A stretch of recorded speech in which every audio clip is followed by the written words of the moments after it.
If I told you a private company once controlled territory larger than most countries, had its own army, collected taxes, made treaties, ran courts, minted money, and governed tens of millions of people, you'd probably assume I was describing the plot of a dystopian Netflix series.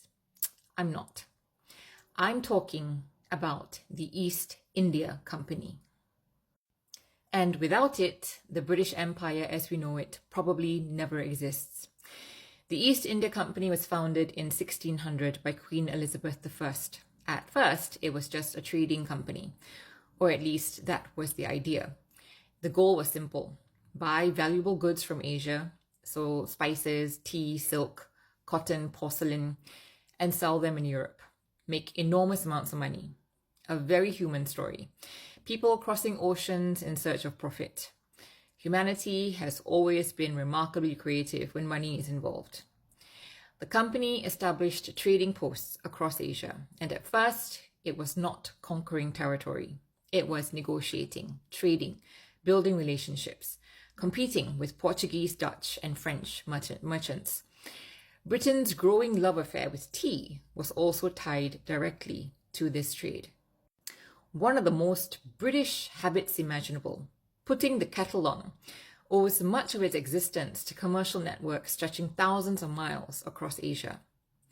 And then something changed. Trade became power, and power became territory. By the mid-1700s, the East India Company wasn't merely buying and selling goods. It had its own private army. Not a few guards protecting warehouses. An army. Tens of thousands of soldiers, eventually hundreds of thousands. By the 1850s, the company commanded around 250,000 troops. Most were not British. They were Indian sepoys. And at one point, the East India Company's army was roughly twice the size of the British Army itself. A company had more soldiers than the government.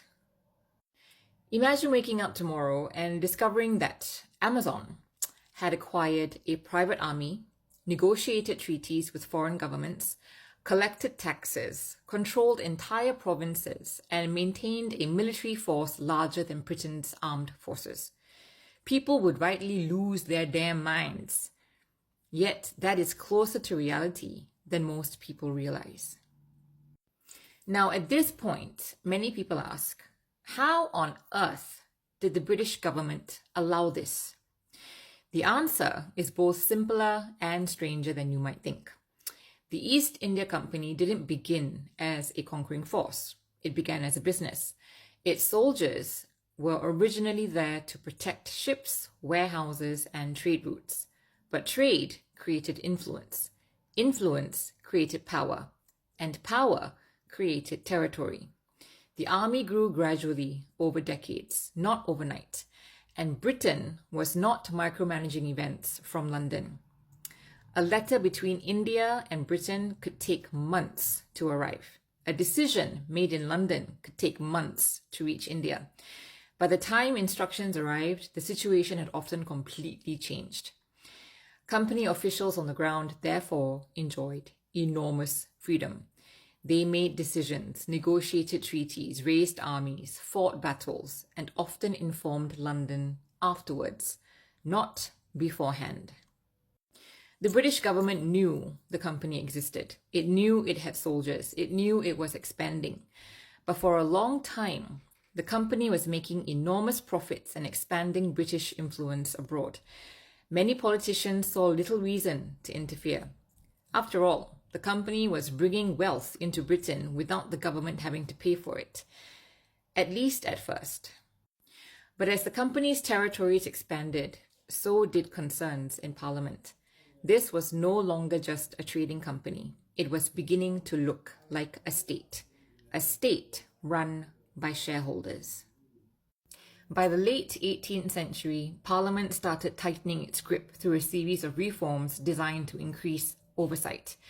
Because even many British politicians had become uncomfortable with the amount of power the company had accumulated. When a corporation becomes powerful enough to rival governments, sooner or later, governments tend to respond. The turning point came in 1757 at the Battle of Plassey. A relatively small company force defeated the Nawab of Bengal and his allies. The victory gave the company enormous influence over one of the richest regions in the world. And Bengal was rich. Very rich. Some historians estimate that India accounted for around a quarter of the world's economic output before industrialization. This was not some poor, undeveloped corner of the world. It was one of the wealthiest and most sophisticated regions on Earth. From there, company influence expanded rapidly. Trade became administration. Administration became rule. And rule became empire. Millions of people suddenly found themselves governed not by a king, parliament, or elected officials, but by shareholders. That is one of the strangest facts in human history. A boardroom in London helping decide the fate of vast populations thousands of miles away. The company built roads, ports, administrative systems. It expanded trade networks, but it also became associated with corruption, exploitation, and immense abuses of power. Even many people in Britain were horrified by what they saw.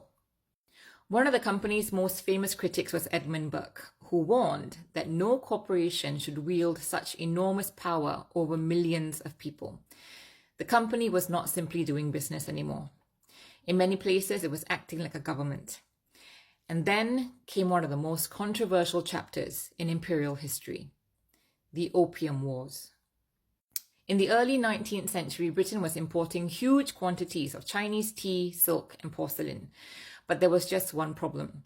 Britain was buying far more from China than China was buying from Britain. The trade imbalance was costing Britain silver. The solution many traders pursued was opium. Large quantities of opium produced in India were sold into China despite Chinese efforts to suppress the trade.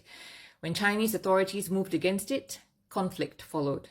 Britain won, China lost. Hong Kong eventually came under British control.